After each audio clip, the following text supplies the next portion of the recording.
The gladiator's hand is shaking. He's killed dozens of men in this arena. But this is different. It's a 22-year-old woman. She just watched wild animals attack her. She's bleeding. She should be screaming, begging for mercy. Instead, she's looking at him with pity. His sword misses her throat. He stabs her in the shoulder. She cries out in pain, and then she reaches up,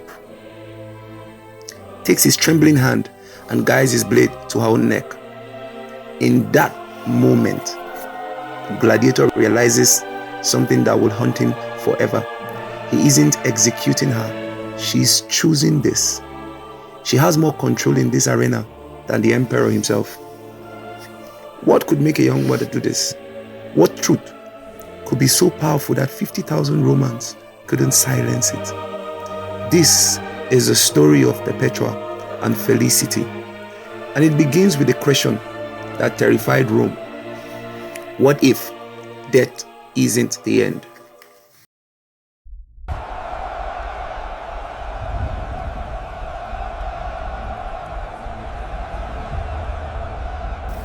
Who were they? March 7th, Carthage, North Africa. A packed arena. 50,000 Romans screaming for blood. Two women stand in the center. One a wealthy noblewoman who just gave up her infant son. The other a slave who gave birth 3 days ago on a prison floor. Both condemned to death. Both refusing to deny Jesus. Perpetua, Vibia Perpetua, was only 22. Noble-born, educated, a young mother. She could have had everything, but she had chosen a fate Rome called rebellion. Felicity, a slave woman, pregnant, powerless in every earthly sense, yet in Christ she found a freedom Rome could never understand. Two women, one noble, one enslaved, became sisters in Christ, and that terrified the empire, because when rich and poor, master and slave, woman and man worship the same God as equals, that's not religion, that's revolution. The arrest. Just imagine this. Perpetua is at home nursing her baby. Maybe she's praying, maybe she's singing softly. Suddenly Roman soldiers bust in. She's arrested alongside several others: Revocatus, Saturninus, Felicity, and their mentor Satyrus. Here's where the records differ. Some early accounts say Satyrus was arrested with them, but the authentic diary, The Passion of Perpetua and Felicity, tells us Satyrus voluntarily joined them later. He wasn't faking, he chose to share their fate. And this is where a popular misconception arose. Some later traditions claim that Satyrus was Perpetua's biological brother, but that's not what the ancient text says. Perpetua did have a brother unnamed in her own diary who was alive and free, and even encouraged her through a dream. Satyrus, on the other hand, was her spiritual brother, her teacher, her catechist, her friend in the faith. So, no, they were not related by blood, but in the truest sense, they were family. Thrown into a dark, filthy dungeon, disease, rats, suffocating heat, Perpetua writes, "I was frightened because I had never known such darkness." Her father visits, desperate, pleading, "Think of me, your father. Think of your baby who cannot live without you. Just say you're not a Christian, just for show." Perpetua points to a water jar. "Father, can that jar be called by any other name than what it is?" "No," he answers. "Then, can I call myself any other thing than what I am? A Christian." He leaves in tears, but she remains unbroken. And from that cell, she began to write her diary, the first known autobiography by a Christian woman. Here's where the story moves from history to the miraculous. Perpetua begins having visions. She sees a golden ladder stretching into heaven, guarded by weapons and a giant serpent, but she steps on the serpent's head and climbs to paradise. In another dream, she's transformed, no longer a fragile young woman, but a spiritual warrior. She writes, "I became a man, and I fought against the devil, and I conquered him." Meanwhile, Felicity's time is running out. She's 8 months pregnant, and Roman law forbids executing a pregnant woman. The games are set for the emperor's birthday. If she doesn't give birth in time, she'll be left behind. So the group prays. 3 days before the game, Felicity goes into labor and gives birth to a baby girl on the prison floor. A guard mocks her. "If you cry now, what will you do when the beasts come for you?" And Felicity replies, "Now I suffer what I suffer, but then another will be in me who will suffer for me, because I will suffer for him."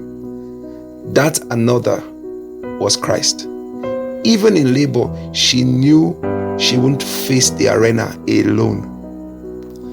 The night before the execution, Perpetua hands a diary to another believer. This is her final testimony.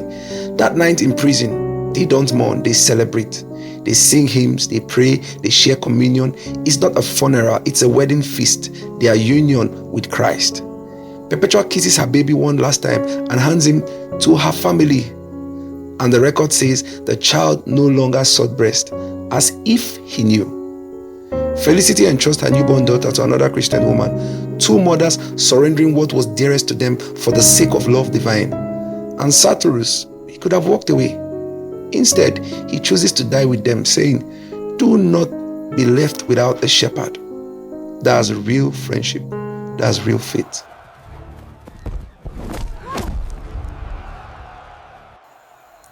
The arena. March 7th, 203 AD. The amphitheater is roaring. 50,000 voices, trumpets blare, the gates open. The men go first. Revocatus, Saturninus, and Satyrus. They face leopards and bears. Satyrus is mauled but remains conscious, comforting others until the end. Before dying, he gives a guard a ring soaked in his blood, a testimony of faith. Then Perpetua and Felicity are wrapped in net and tossed before a raging heifer, a cow chosen deliberately to humiliate them. The animal charges. Perpetua is thrown, her tunic torn, but she rises calmly, adjusts her clothing, and helps Felicity to her feet. Even in agony, she remembers modesty, compassion, and dignity. She begins singing psalms. Felicity prays aloud. The crowd goes silent. This is not fear, this is triumph. The animals fail to kill them, so the order is given: execution by sword. A young gladiator steps forward, trembling. His strike misses, piercing Perpetua's shoulder. She gasps, and then history freezes. Perpetua, bleeding but unbroken, looks into his eyes. She takes his shaking hands and guides the sword into her own throat. Because she will not die as a victim, she will die as a witness. Felicity follows soon after. The arena falls silent. 2 women, 2 martyrs, have done what no army could do: defy Rome without lifting a sword. Their writings, their courage, their faith, preserved by fellow Christians, spread across North Africa and beyond. The passion of Perpetua and Felicity became one of the earliest and most cherished texts in Christian history. Even Augustine of Hippo, centuries later, preached sermons about them in the same city they were where they died. Rome's empire crumbled, its emperors faded into dust, but the faith of these 2 women lived on. Their story became seed for generations. But as Tertullian said, another North African Christian, the blood of the martyrs is the seed of the church. So what does this ancient story mean for us today? First, your voice matters. Perpetua was just a young mom. Felicity was just a slave, but they changed the world. Don't underestimate what God can do through your obedience. Second, true freedom isn't about comfort. Perpetua had everything: wealth, status, a family, but she was willing to lose it all for something greater. She understood that dying free is better than living enslaved to fear. Third, community matters. They didn't face death alone. They sang together, prayed together, died together. Fourth, your story is not over when you die. Perpetua and Felicity have been dead for 1,800 years, but their impact is still growing. Your faithfulness today might inspire 100 years from now. Fifth, God's love is worth everything. That's the message burning through this entire story. These women weren't crazy. They weren't suicidal. They had simply encountered a love so profound, so transformative, so real that nothing else compared. They found something worth dying for, which means they found something worth living for. March 7th, 203 AD. Two women entered the Roman Empire. The empire thought it had silenced them. Instead, it gave them a voice that would echo through eternity. Today, churches around the world bear their names. Their feast day, March 7th, is still celebrated. The Roman emperors, forgotten, but Perpetua and Felicity, they live in every heart that refuses to bow to fear.